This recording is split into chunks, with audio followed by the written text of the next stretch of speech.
Totalmente, totalmente. Es con el mayor de los gustos, Yari. Y bueno, entonces para empezar, quiero compartirles un poco de mis antecedentes como profesional. Mi formación es, yo soy psicólogo clínico con maestría en neuropsicología y maestría en nutrigenómica de precisión. Y sé que esa última maestría de la que he conversado poco se conoce, y ahorita hablaremos un poco de eso y hablaremos un poco qué tiene que ver el tema que hoy vamos a abordar precisamente con el tema de la alimentación de nuestros niños y niñas. Muy bien, entonces voy a dar comienzo al ejercicio del día de hoy, y el tema que nos convoca es neuronutrición en la infancia, y es la importancia de alimentar adecuadamente el cerebro de nuestros niños y niñas. En la metodología vamos a hacer los siguientes. Primero, yo haré la exposición del tema, la conversación con ustedes, y ya al final vamos a dejar un espacio para que hagamos las preguntas y las inquietudes. En esta dinámica de yo estar conversando con ustedes, dando como el contenido del tema, yo voy a estar con ustedes entre 30 y 35 minutos. Y el resto de tiempo lo vamos a usar para las preguntas e inquietudes que sé que van a surgir bastantes. Muy bien. Entonces, en este orden de ideas, eh, mi nombre completo es Edison González, y acá tengo una imagen que me encanta mostrar porque esta imagen es una fotografía de madres y padres con hijos e hijas con condiciones diagnósticas similares a los niños y niñas que atiende la corporación. ¿Y por qué están ellos como reunidos en torno a una mesa gigante? Porque estábamos en un ejercicio de inmersión sobre loncheras saludables y precisamente hablando ese tema de la neuronutrición, pero más allá de la teoría era pasar a la práctica, era coger los alimentos, era hacer las preparaciones, indicar por qué ciertos alimentos y ciertos compuestos tienen alto grado de funcionalidad en los procesos de neurodesarrollo, y teníamos esta dinámica de inmersión. Esto tuvo mucho auge antes de la pandemia. Obviamente llegó el periodo de pandemia e hicimos el stand-by, o sea, paramos las actividades. Y este año, que entre comillas existe una normalidad un poco más fluida, vamos a dar inicio de nuevo a estas experiencias de inmersión a partir del mes de marzo del 2022.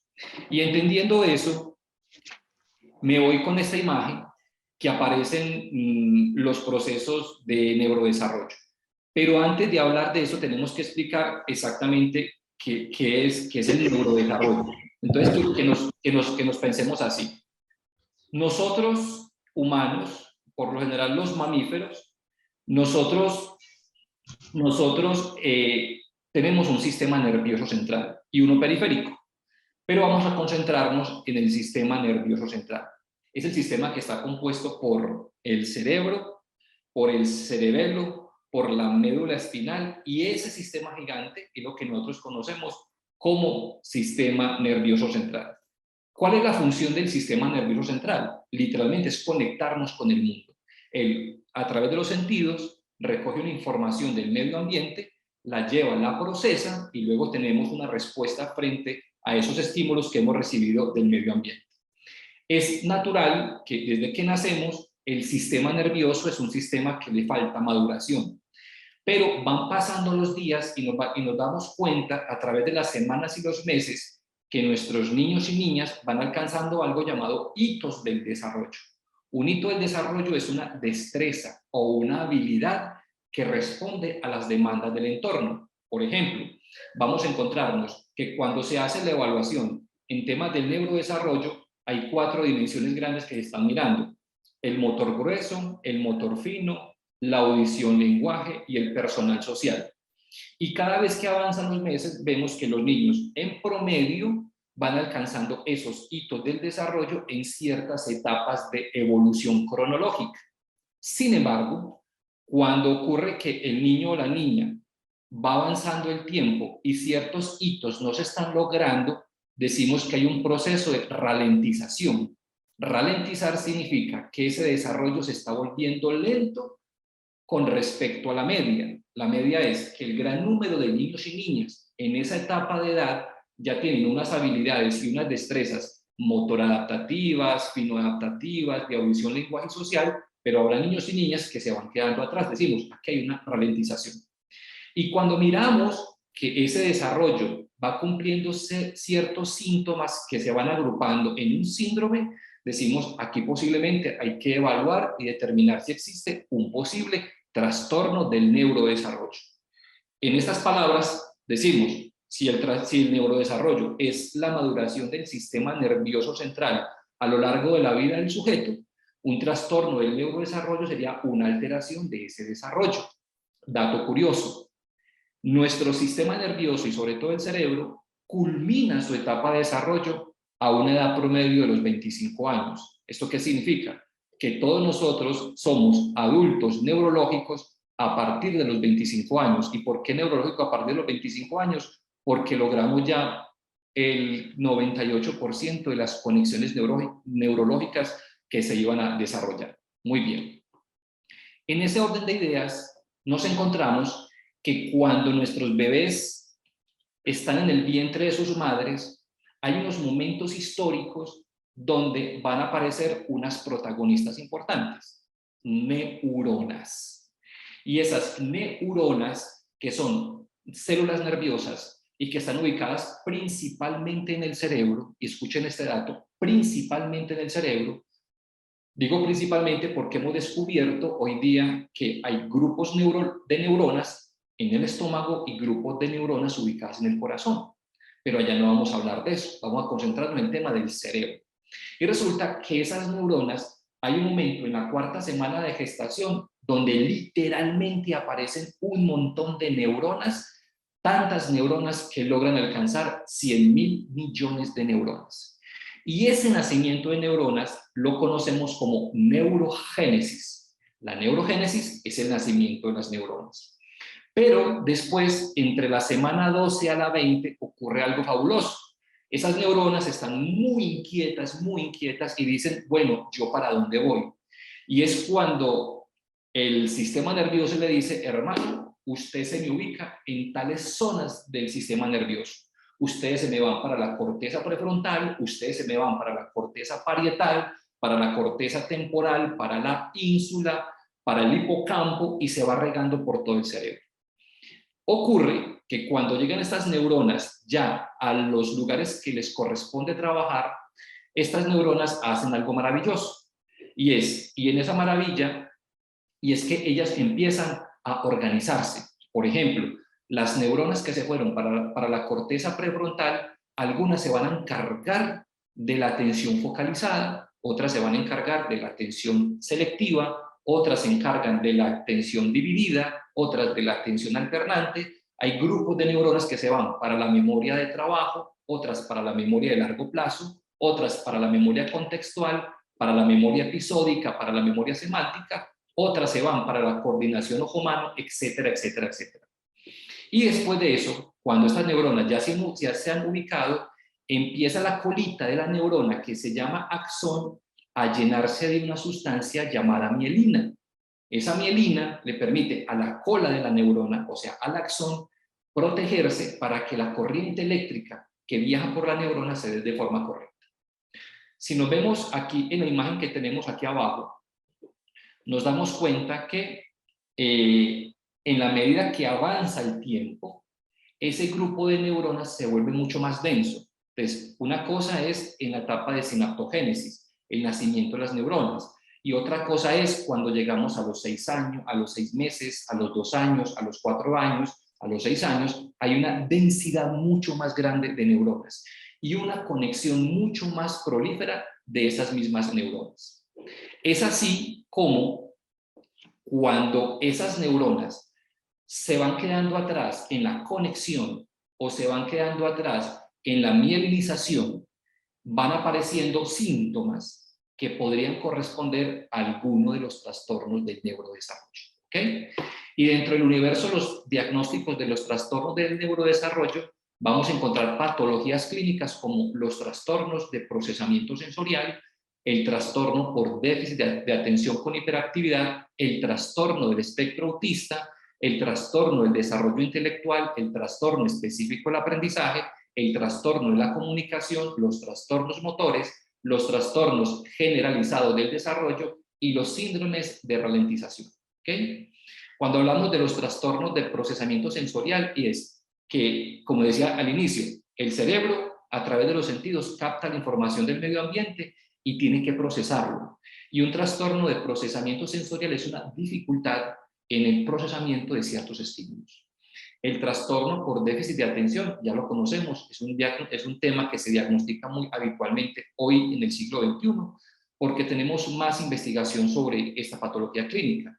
Y vamos a encontrarnos que esta condición clínica tiene tres momentos o tres posibilidades: un diagnóstico tipo 1, un diagnóstico tipo 2 o uno mixto. El tipo 1 son niños inatentos, pero no son impulsivos e hiperactivos. El otro son niños que son efectivamente impulsivos e hiperactivos, pero no son inatentos. Y el mixto es que son inactivos, que son inatentos, impulsivos e hiperactivos.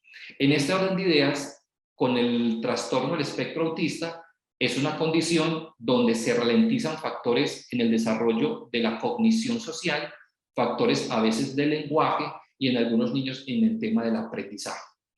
Con el trastorno del desarrollo intelectual aparecen las patologías clínicas que obedecen a lo que en otrora se llamaba retraso mental. Y así con cada una de las patologías clínicas. Esta parte a mí me encanta, mostrar esta imagen siempre del cerebro. ¿Por qué? Me encanta porque este cerebro representa, o sea, nuestro cerebro no es de colores, sino que se usa en neuroanatomía para entender las zonas del cerebro. Y esos numeritos que están en el cerebro obedecen a una nomenclatura que se hizo hace muchas décadas para señalar, según un científico Brodmann, nomenclar o tener una topografía del cerebro para poderlo entender. Aquí vamos a encontrar esta región que es la número 4. La número 4 es el área de Broca. Y el área de Broca nos permite producir lenguaje. Yo aquí estoy hablando porque en mi cerebro se activó área de Broca. Y ustedes a mí me están escuchando porque existe otra zona del cerebro ahí junto a área de Broca llamada área de Wernicke que permite comprender el lenguaje hablado. ¿Ok? Con esto quiero decir que hay diferentes zonas del cerebro que son responsables centrales de desempeños cognitivos. ¿Qué quiere decir eso? Desempeños cognitivos como la atención, como la memoria, como la percepción, como el razonamiento, el lenguaje, las noxias, las praxias, la propiocepción, que son habilidades del cerebro para conectarse con el mundo y poder procesar las demandas de ese entorno. ¿Y en función de qué? En función de la supervivencia. Cuando un área de esas se ve afectada, la función neurológica se ve afectada. ¿Qué quiere decir eso? Si el área de Broca se daña, ya sea por un accidente cráneoencefálico, traumaencefálico, ya sea por una enfermedad neurodegenerativa, la persona queda con una dificultad en expresar el lenguaje de forma fluida como lo hacía antes, cuando no estaba el daño hecho. ¿Ocurre mucho en qué? En los pacientes que han tenido accidentes cerebrovasculares, daños isquémicos, derrames cerebrales, tumores en el cerebro. Cuando se afecta el área, se afecta la función cognitiva.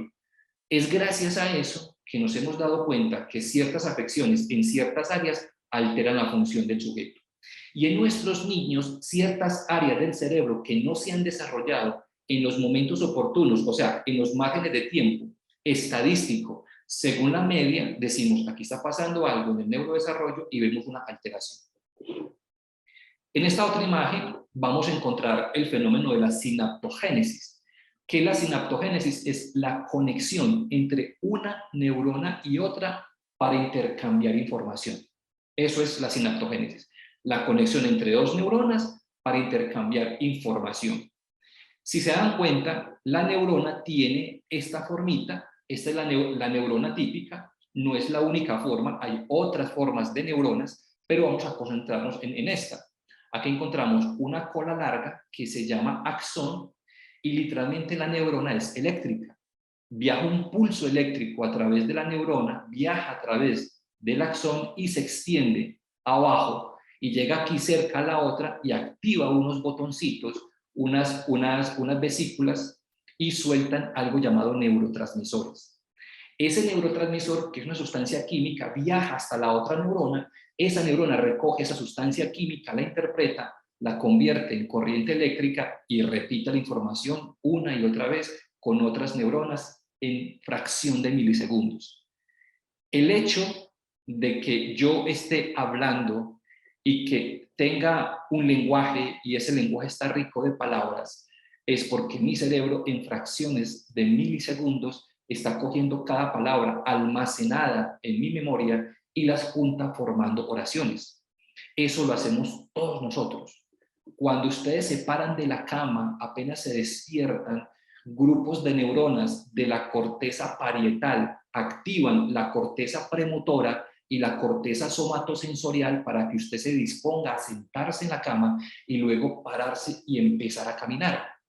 Si usted coge y se sienta a ver televisión, el hecho de que usted coja el control remoto y luego apunte al televisor para encenderlo, ese solo gesto es producto de una activación neurológica.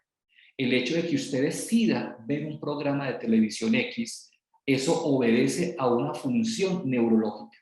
Si esa función neurológica, por ejemplo, responsable de coger el control remoto y encenderlo, se daña, usted, así entienda qué es lo que tiene que hacer, si el circuito neurológico está alterado, usted no podrá hacer esa acción de la mano para coger el control remoto de forma correcta.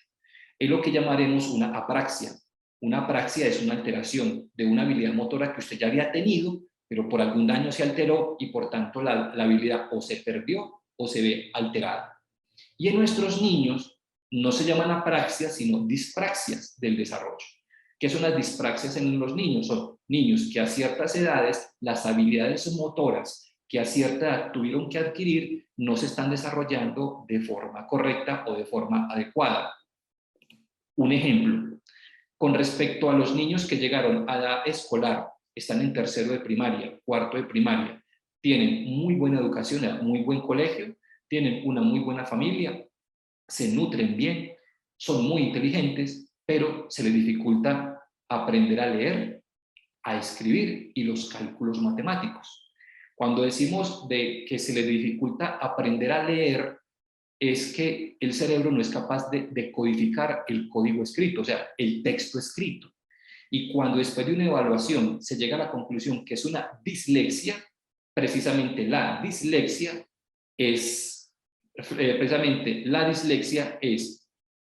una disfunción en esa habilidad. Y la disgrafía es una dificultad para ese niño que es inteligente, que come bien, que tiene buena familia y que tiene un buen colegio, en que los grafos o la escritura sea la forma correcta y no por falta de práctica, sino porque se le dificulta entender el grafo sobre el papel. Tanto la dislexia como la disgrafía, como la discalculia, que es una dificultad para comprender los temas de las matemáticas e inclusive los cálculos aritméticos, obedecen a procesos de ralentización o alteración en la maduración de esas zonas del cerebro responsables de la habilidad de leer, de escribir y los cálculos matemáticos. Muy bien. En ese orden de ideas sigo avanzando y nos encontramos aquí con la neuronutrición. ¿Y por qué hablamos de neuronutrición? Hablamos de una alimentación adecuada que le permita al cerebro alcanzar los hitos del desarrollo de forma correcta. ¿Ok? Porque hoy sabemos que alteraciones del sistema nervioso central, muchas de ellas podrán tener un origen o una etiología, que es lo mismo, producto de hábitos alimenticios no correctos o inadecuados. Y que los padres y las madres no rompen esos hábitos es por el desconocimiento. Entonces nos acostumbramos a unos hábitos alimenticios que son inapropiados, que en vez de sumar están restando y no nos permiten avanzar de forma correcta en nuestros niños en cuanto a un correcto neurodesarrollo. ¿De dónde viene el tema de la neuronutrición? Viene de un contexto llamado nutrigenómica. ¿Qué es la nutrigenómica? Cómo lo que nos comemos afecta la expresión del ADN. Y recordemos que el ADN es la información genética, es como un libro de recetas. En ese libro de recetas llamado ADN está la información de cuál es el color de tus ojos, de tu cabello, de tu piel, de tu sexo, de tu estatura, ¿cierto? Lo que llamamos el fenotipo, pero también describe las composiciones del genotipo, de cómo está organizado ese genoma interno. Hoy sabemos que existe algo llamado polimorfismo. Un polimorfismo es una alteración en la información del código genético, en la forma como se expresa. Y hoy sabemos que la forma como aparecen polimorfismos se da de tres maneras. Uno, lo que te comes. Lo que te comes tiene una alta incidencia precisamente en cambios de polimorfismos o polimorfismos en la secuencia del ADN, que puede traer consecuencias negativas. Y si un niño y una niña que está en etapa de desarrollo, estamos dándole ciertos alimentos que son neurotóxicos, aparecerán polimorfismos que van a alterar su neurodesarrollo. Por eso la pertinencia del tema del día de hoy, neuronutrición. La nutrigenómica se encarga de eso, de hacer esa investigación. Y la neuronutrición se encarga de concentrarse en el tema del sistema nervioso central. Recordemos, lo que tiene que ver con el cerebro, con el cerebelo, con la médula espinal, con el sistema nervioso. ¿Por qué? Porque es el responsable de procesar la información. Es responsable de eso. Procesa información del medio ambiente. Muy bien. En esa secuencia de ideas nos encontramos algo fabuloso, y es acá.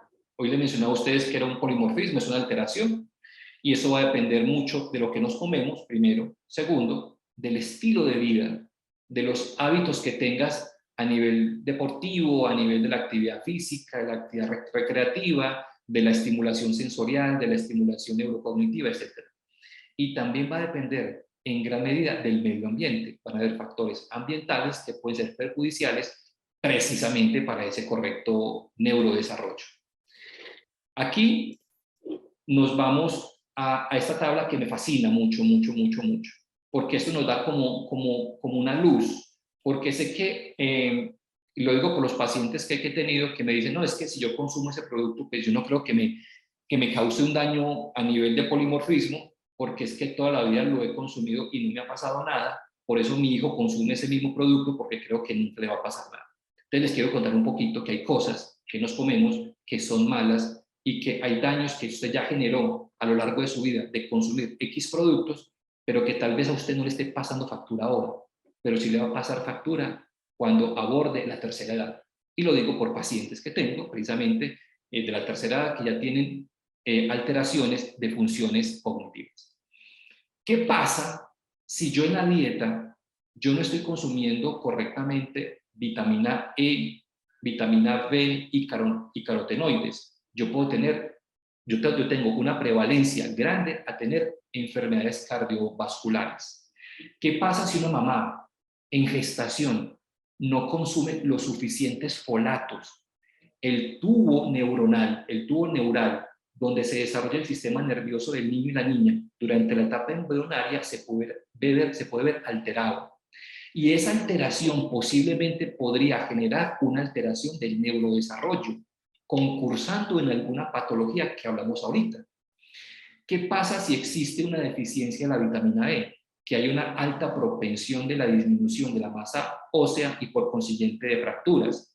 ¿Qué pasa si en la dieta yo no consumo el suficiente zinc, hierro, niacina, vitamina B12, C y E? Hay un daño directo en el ADN. ¿Qué pasa si la cantidad y los tipos de ácidos grasos en mí no son los adecuados? Soy propenso a enfermedades cardiovasculares, a la obesidad y a la diabetes. ¿Qué ocurre cuando yo no consumo adecuadamente en la infancia omega 3 que tenga DHA y EPA? Y sobre esto enseguida vamos a hablar muchísimo. Omega 3 que tenga DHA y EPA, porque en el mundo de los omegas, que son ácidos grasos, hay uno que llama omega 3. Y dentro del mundo del omega 3 hay diferentes compuestos añadidos a ese omega 3. Hoy nos concentramos con el DHA y EPA. ¿Y qué pasa si mi niño y mi niña no está consumiendo una adecuada ingesta de omega 3? Va a tener alteraciones en los procesos de mielinización neuronal. Y recordemos que la cola de la neurona se recubre de una sustancia llamada mielina. que le permite una correcta conectividad con otra neurona, para que esa conectividad forme redes neurológicas y esas redes neurológicas sean responsables de la función cognitiva, ¿ok? Eso es muy, muy importante. ¿Qué pasa con un sistema neurológico que tiene un déficit de mielinización? Las neuronas no son capaces de conectarse adecuadamente unas con otras y por consiguiente van a haber periodos de ralentización en ciertas funciones. ¿Qué ocurre si existe un déficit de creatina a nivel cerebral? Es muy posible que estos niños tengan una patología de TDA, que es trastorno del espectro autista, o tengan un trastorno del desarrollo intelectual. ¿Qué ocurre con una persona que tiene deficiencia de tiamina, o sea, de la vitamina B1? Va a desarrollar una demencia que llama síndrome de Korsakoff. Y la demencia del síndrome de Korsakoff es una persona que está en demencia, o sea, que está, usaré la palabra entre comillas, en un estado de locura. La demencia la entendemos como una desconexión con el mundo real, ¿ok? En persona, tiempo y lugar. Personas que son muy proclives a tener una demencia de Korsakoff son los alcohólicos crónicos. Los alcohólicos crónicos suelen tener algo llamado la enfermedad de las 3D. Tienen dermatitis, ustedes van a ver una piel muy delgada y rojiza, y están escaspando continuamente, primero. Segundo, una continua diarrea, y tercero, demencia. Estos pacientes con demencia de Korsakoff, ¿cómo se solucionan? Escúchelo bien. No se soluciona la demencia con un tratamiento psiquiátrico. No se soluciona con un tratamiento psicológico. Se soluciona con la ingesta de tiamina. Y el paciente a las semanas otra vez empieza a conectarse con la realidad. Entonces, ¿cómo es posible que la tiamina, que está en los alimentos, que es una molécula, si esa molécula no se integra a ciertos circuitos del cerebro, yo me desconecto con la realidad? Claro, ¿por qué? Porque no somos lo que nos comemos, sino somos lo que absorbemos. Todos los alimentos que comemos se degradan en el cuerpo, se descomponen en diferentes sustancias que se distribuyen por todo el cuerpo. ¿Para qué? Para generarle al organismo algo llamado homeostasis, que significa un equilibrio orgánico. ¿Para qué? Para poder funcionar. ¿En función de qué? De responder ante la demanda del entorno. ¿Qué ocurre cuando un niño no es capaz de digerir la caseína A1? Entonces, ¿qué es la caseína? Es la proteína de la leche, ¿ok? La leche básicamente se compone de 3 sustancias. Básicamente, son muchas más, pero voy a hablar de 3. Mucha agua, lactosa y caseína. La lactosa es el azúcar de la leche y la caseína es la proteína. Lo curioso de la leche de vaca es que tiene 4 tipos de caseína, diferente a la leche materna que tiene 2. La leche de vaca tiene caseína A1, A2, kappa y beta. ¿Qué pasa con la caseína A1? Que muchos estomaguitos de algunos niños no son capaces de degradar la molécula de la caseína A1. Como no son capaces de degradarla, esa caseína se convierte en beta-casomorfina. Cuando la beta-casomorfina llega a la sangre y llega al cerebro, narcotiza las neuronas. Al narcotizarlas, al ponerlas lentas, ellas no son capaces de conectarse bien y por consiguiente, si no existe una buena conexión, no existe un correcto desarrollo de la función cognitiva. ¿Qué pasa cuando hay una sobreexposición a la tartrazina, que es una sustancia química que le echan a los alimentos ultraprocesados que muchos papás y mamás le dan a sus hijos y no se dan cuenta que le están dando en esa lonchera o en las salidas que hacemos cada 8 días, le estamos dando una sustancia que es neurotóxica, que es altamente dañina para el cerebro? ¿Qué pasa con estos niños? Altera funciones como la memoria, la atención, el aprendizaje y el control inhibitorio, que es el control de las emociones. ¿Qué pasa cuando existe una deficiencia de niacina? Pues una diarrea continua, una dermatitis, igualmente una demencia. Y así yo podría nombrarle cientos de patologías clínicas derivadas por déficits nutricionales. Hablar de un niño desnutrido es diferente a hablar de un niño malnutrido. El niño malnutrido, usted lo va a ver, entre comillas, robusto, aparentemente saludable, pero eso no es sinónimo de que se nutra bien, ¿ok? Entonces, que mi hijo tiene el peso y la talla normal para la edad que tiene, y él come de todo. Y lo que usted me está diciendo que le hace daño, también se lo come. La pregunta es, ¿cuáles son los resultados que obtenemos cuando se le aplica a ese niño una evaluación neuropsicológica? Por lo general, encontramos un desarrollo y unas puntuaciones bajitas en muchas áreas del desarrollo. Muy bien. Y efectivamente, eso se ve reflejado en los procesos escolares, en los procesos emocionales y los procesos actitudinales. Acá tengo una imagen hermosa. Es una lonchera rica. Entonces aparece una queja de los papás y las mamás. No, pero es que es imposible porque es que mi hijo no come ciertos alimentos y ha sido imposible que se los coma, ¿cierto? Imposible que es que se los coma. Y yo le digo a sus papás, ok, lo que pasa con su niño, con esos alimentos que usted dice que es imposible que se los coma, y el espectro de alimentos y nutrientes que hay, él ha reducido a un marco muy pequeño, entonces eso se debe a esta palabra, palatable. La palabra palatable se extrae de la palabra palatabilidad. ¿Qué es eso? Miren, cuando nosotros cogemos un alimento y nos lo llevamos a la boca y lo probamos, nuestro cerebro hace un registro de ese alimento y dice, esto me gusta o esto no me gusta. Los que no me gustan los va descartando en la dieta y los que me gustan los vamos teniendo en cuenta para el consumo esporádico o continuo de nuestra dieta. Muy bien. Resulta que los alimentos tienen algo que llama propiedades organolépticas. ¿Qué es eso? Vamos a imaginarnos una manzana, ¿ok? El día que usted cogió la manzana la primera vez en su vida, su cerebro empezó a hacer un escaneo de esa manzana. O sea, de las propiedades organolépticas. Primero, escaneo visual. Usted ve la manzana y usted es capaz con la manzana determinar, obviamente, el color de la manzana, primer elemento, y usted por el color podrá determinar si la manzana está sana o no está buena, o sea, si está para consumirla o no es consumible. Primer elemento. Segundo elemento, tiene un olor. Segundo escaneo, el olfato. Otro elemento, cuando usted la coge, tiene una forma, tiene una textura y tiene una densidad. Lo táctil hizo otro escaneo. Cuando usted la lleva a la boca y usted la muerde y eso cruje, tiene un sonido, hay otro registro organoléptico. Cuando usted la mastica y la saborea, aparece a nivel gustativo otro registro. Nuestros cerebros hacen registros palatables a través de hacer un escaneo de las propiedades organolépticas de los alimentos.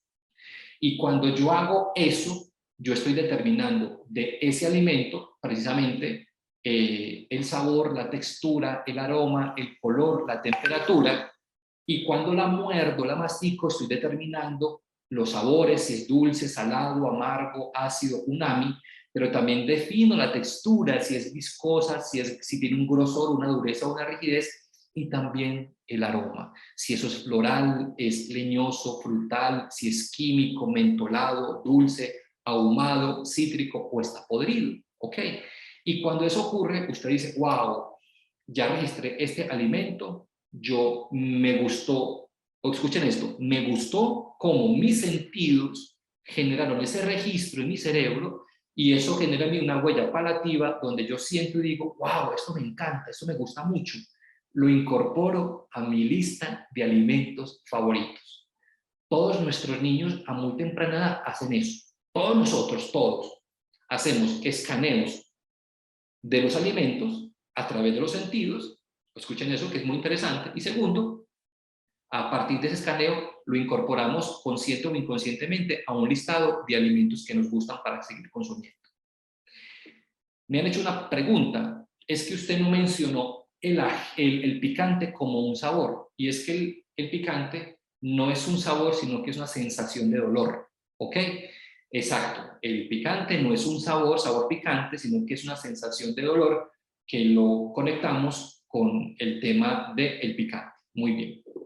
Resulta y sucede que en este orden de ideas vamos a encontrarnos unos alimentos ultraprocesados que son muy peligrosos, que cambian, escuchen este dato, que cambian el registro palativo del cerebro.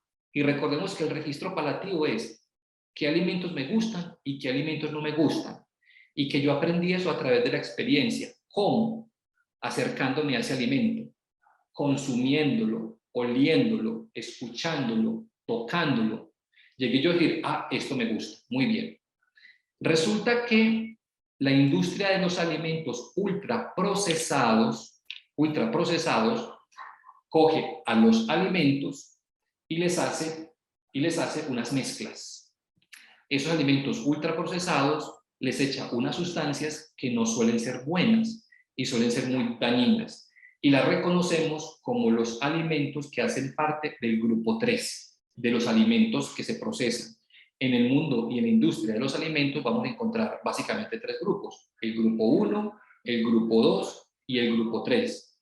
Hoy nos concentramos en el grupo 3, porque el grupo 1 y el grupo 2 son alimentos que son saludables, pero el grupo 3 son los alimentos que nosotros tenemos que ponerle mucha atención.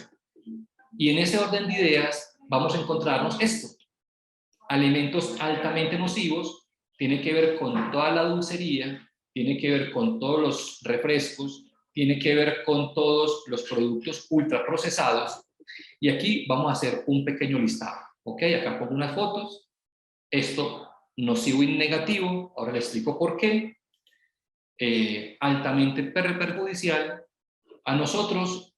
Bueno, y nos encontramos aquí una muestra significativa que nos dice las cantidades de cucharadas de azúcar que tienen estas bebidas, donde pues, vamos a encontrar que el agua obviamente tiene 0 gramos de azúcar, pero esta bebida encontramos que tiene un equivalente a 17 cucharadas de azúcar, este otro tiene 8 cucharadas de azúcar, y llegamos acá arriba y escalamos hasta llegar a este que tiene 12 cucharadas de azúcar.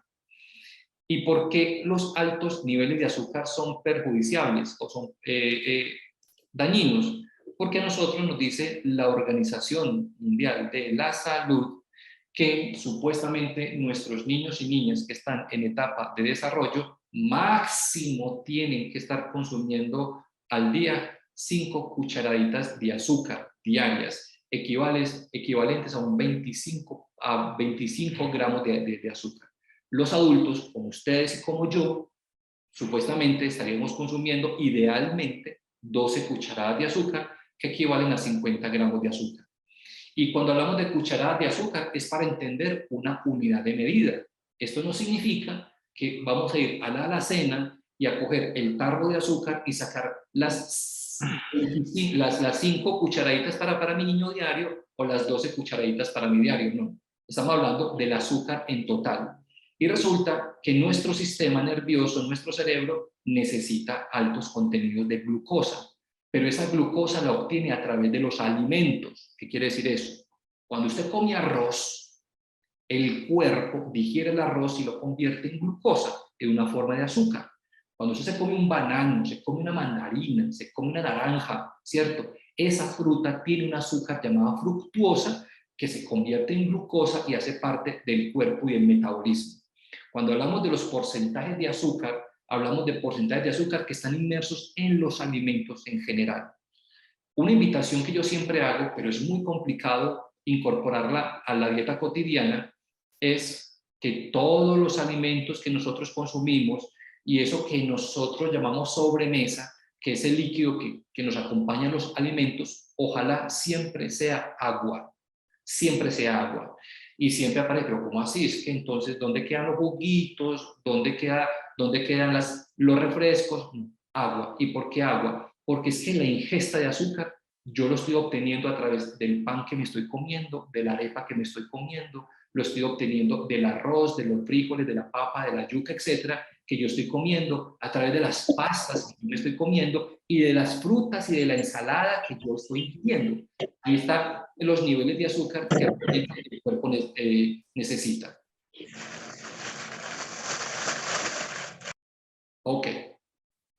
Y acá tengo otra imagen. miren a esta niña con una comida aparentemente saludable, pero que tiene un celular al lado, ok. Y resulta que este aparatico, el celular, se ha convertido, aquí perdón me devuelvo que me fui, se ha convertido en otro elemento muy neurotóxico. ¿Por qué? Porque muchos papás y mamás, buscando que sus hijos se concentren para comer, hacen algo. Le ponen el celular para que se pueda comer la comida, ¿ok? Y cuando no le ponen el celular, él o ella hace un berrinche, hace una pataleta, y usted se va desesperando y dice, no, no, no, no, no, yo quiero que se concentre en comer, le pongo el celular. Y es altamente negativo. ¿Y por qué es negativo? Aquí me devuelvo. Cuando les mostraba las imágenes de esos productos ultraprocesados, acá me devuelvo, este color que ustedes ven, colores verdes, colores naranjas, colores amarillos, esos son colorantes artificiales. En la industria de los alimentos, a estos alimentos les echan unos colorantes artificiales para que sean más vistosos. Y recordemos que cuando hacemos el escaneo palativo de la propiedad organoléptica del alimento, la vista hace también un escaneo. Y la vista dice, oh, si ese color es vivo y se ve fuerte ese color, tal vez sepa muy rico. Y claro, cuando se llevan el producto a la boca, es totalmente dulce y es muy sabroso. Y usted dice, bueno, qué rico, mi niño está contento porque está comiendo las gomitas, está comiendo ese mecato y no le va a pasar nada. Y escuchen el dato. Y pondré como ejemplo un producto. Yo sé que aquí todos nosotros en la vida alguna vez hemos comido este snacks llamado Doritos. Y de antemano les digo, es supremamente sabroso. Es delicioso ese Doritos, sabrosísimo. Pero ese color anaranjado se llama tartracina. La tartracina es un colorante artificial. El sabor salado que tiene esa sustancia, ese producto, se llama monoglutamato. Es una sal industrial que le echan a estos alimentos para que aumente el sabor y la experiencia con el alimento. Entonces tenemos en un solo producto dos sustancias. Primero, tenemos tartracina y tenemos monoglutamato, que son neurotóxicos. ¿Qué pasa cuando el monoglutamato y la tartracina viajan al estómago desde tu niño? Se digiere y se distribuye por el sistema nervioso central. Ocurren procesos de ralentización. Los estudios de laboratorio que se han hecho estudiando los efectos de la tartracina sobre el sistema nervioso central, los resultados son siempre negativos. O sea, hay daño neurológico por la ingesta continua a lo largo de la vida de la tartracina. ¿Ok? ¿Qué pasa con el monoglutamato? Ocurre exactamente lo mismo. Se hace referencia que el monoglutamato es un neurotóxico que afecta los procesos de neurodesarrollo. Ante la pregunta, entonces, ¿yo qué tengo que hacer? Pues hay que eliminar de la dieta cotidiana todo lo que tiene que ver con las gaseosas, con la mecatería, con los confites, con los snacks, todos los productos que ya hemos mencionado. ¿Por qué? Porque tengo que evitarle a mi niño el consumo de eso. Luego aparece una pregunta, entonces yo que le empaco en la lonchera, porque yo le empaco en la lonchera una malta, le empaco un paquete de papitas y le empaco un par de uvas. Ok, usted con las uvas hizo perfecto, pero no está haciendo bien ni con la malta, que tiene altos contenidos de azúcar, y tampoco con el otro producto, porque tiene monoglutamato y tiene tartracina. ¿Ok? Ah, pero es que mi niño, si yo le empaco cosas naturales, él no se las va a comer, porque yo ya lo he hecho y llega otra vez la lonchera íntegra a la casa. Bueno, papá, mamá, lo que ocurre es que tu niño y tu niña aprendió un hábito alimenticio y ese hábito alimenticio generó una conducta alimentaria. ¿Qué hay que hacer? Hay que desmontar el hábito, no, hay que incorporar nuevos hábitos alimenticios para desmontar la conducta inadecuada y construir una conducta nueva. Ah, pero eso ¿cómo se hace si a él no le gusta comer ciertos productos? El asunto es que nosotros como papás, consciente o inconscientemente, hemos hecho un refuerzo negativo para que se instalen ciertas conductas alimentarias en nuestros niños. Un solo ejemplo, hace 6, 5 años, llegó un paciente, un niño, 8 años, evaluación neuropsicológica, puntuaciones muy bajas en todo, en todo, en todo. Problemas escolares en cuanto al aprendizaje, dificultades con la memoria de trabajo, dificultades con los focos atencionales y llegó a la evaluación neuropsicológica. A la pregunta que le hago a los padres, cuénteme cómo es el alimento cotidiano de su niño. Respuesta, él solo come arroz, tajadas fritas, papitas fritas, huevo y le encanta la gaseosa. Ok, perfecto. ¿Y qué más come? No, él solo come arroz, papitas fritas, tajadas fritas, el huevo, y hay que ponerle un refresco. Entonces, si no le dan eso, no come, él no come. Muy bien. Pregunta, ¿hace cuánto su niño viene comiendo eso que usted me está diciendo? No, pues desde que tenía 4 años, 5 años, viene comiendo así. O viene comiendo así. La pregunta, entonces, ¿dónde está el omega 3? ¿Ok? Que solamente se obtiene consumiendo ciertos alimentos. ¿Dónde están las fibras, vitaminas y minerales que se obtienen única y exclusivamente a través de las verduras y las frutas? ¿Dónde están?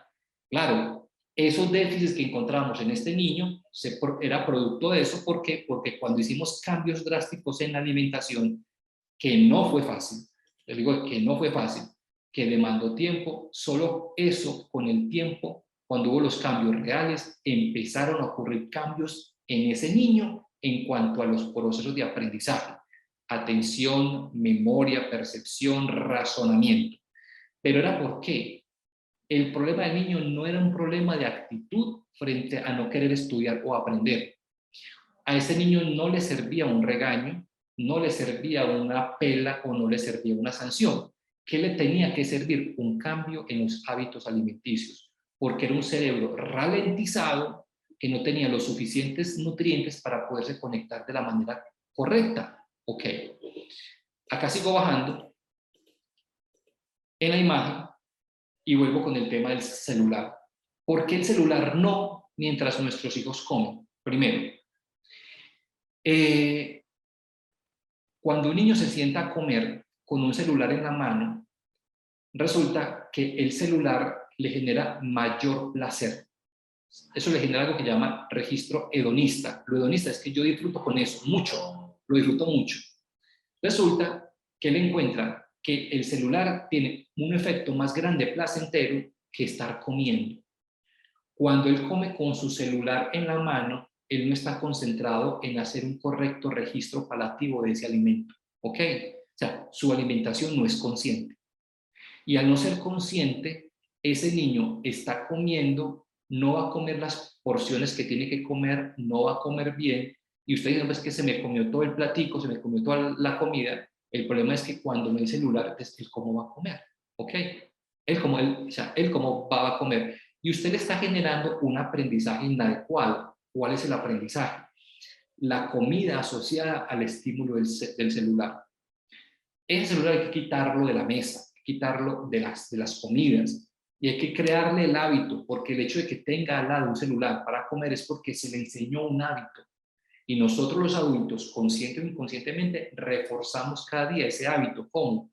Tratando de evitar la conducta del berrinche o el arrebato de nuestro niño o nuestra niña, damos el celular supuestamente para que coma, ¿cierto?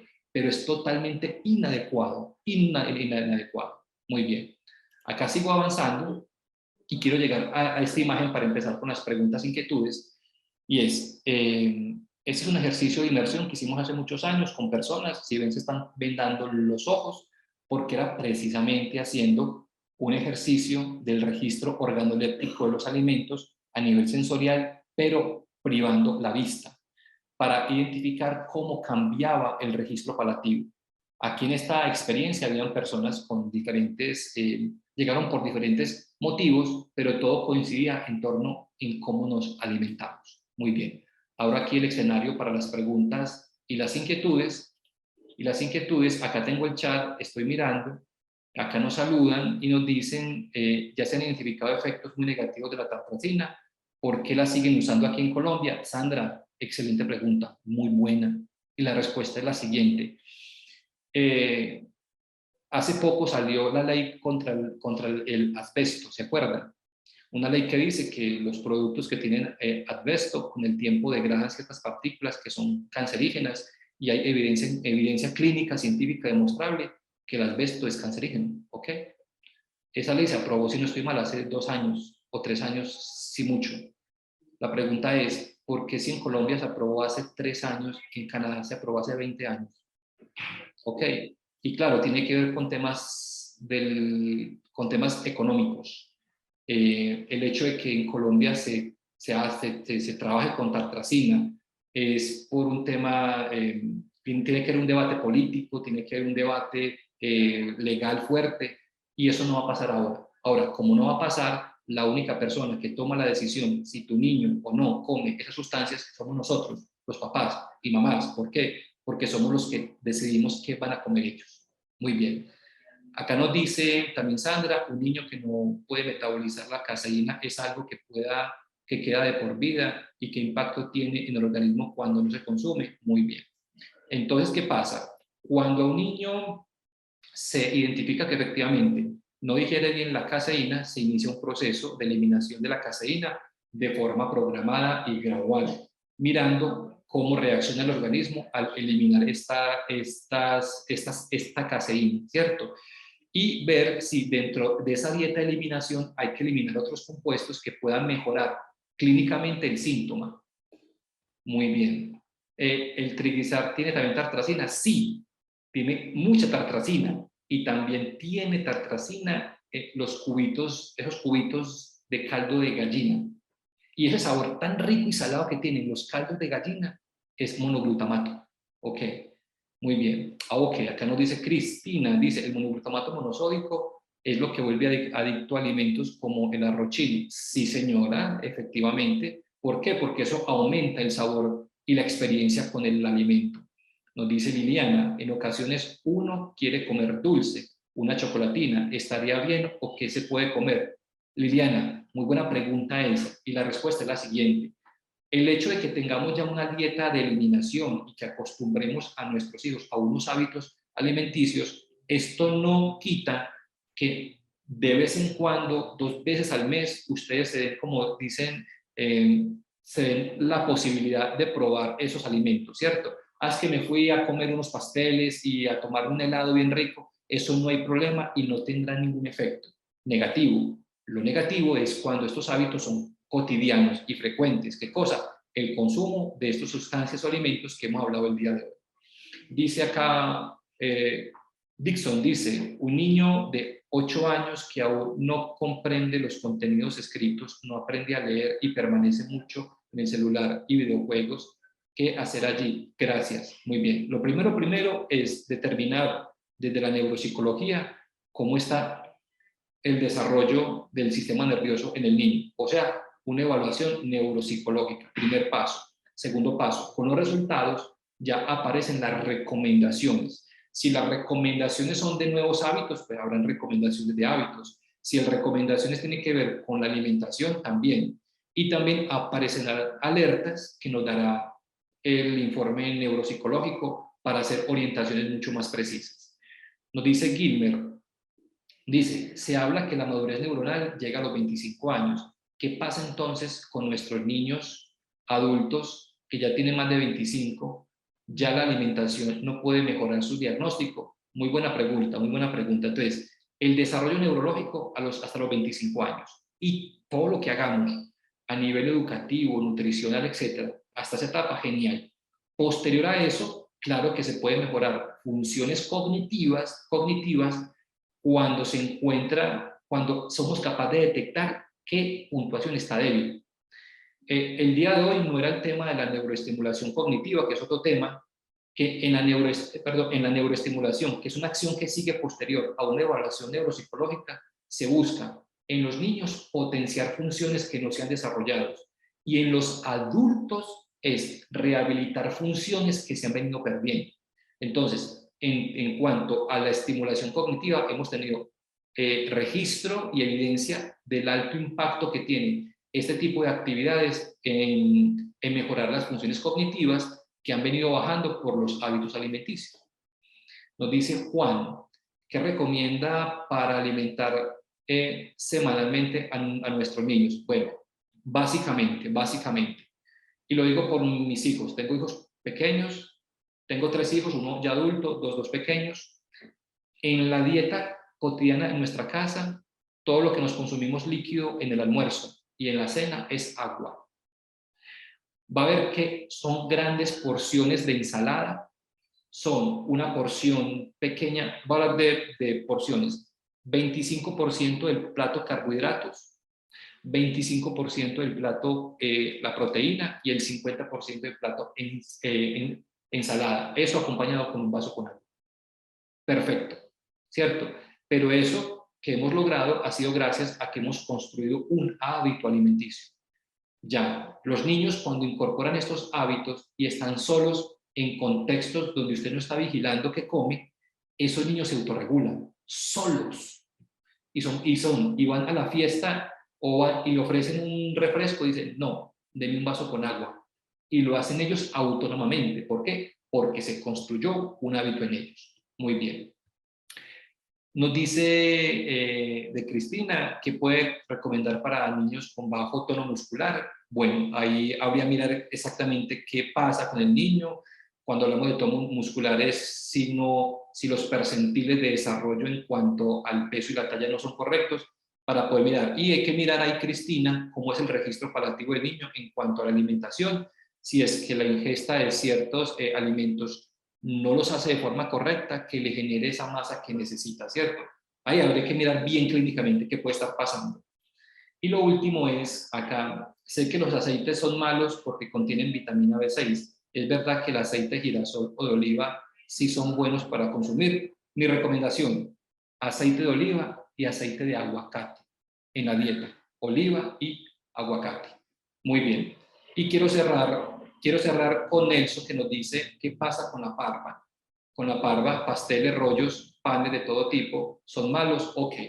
Eso va a depender de la cantidad que nos comamos. Entonces van a haber porciones de parva o de productos procesados con harina que en porciones adecuadas no son malos.